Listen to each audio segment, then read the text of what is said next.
नमस्कार सबैजनालाई।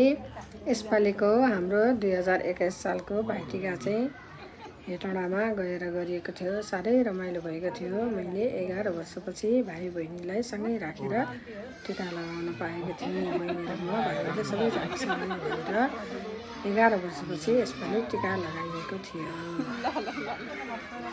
यही त कति रमाइलो हुँदैछ हाम्रो भाइटिका।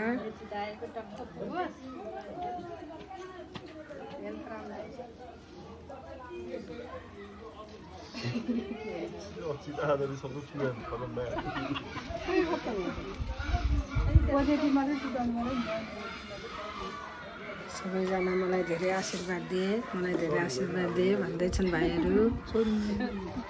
भाइहरू पनि ह्याप्पी, हामी पनि ह्याप्पी छौँ।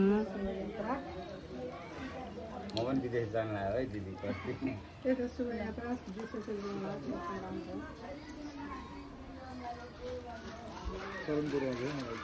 11 वर्षपछि धेरै रमाइलो भएको थियो यसपालिको भाइटिका। हाम्रो लेट पोस्ट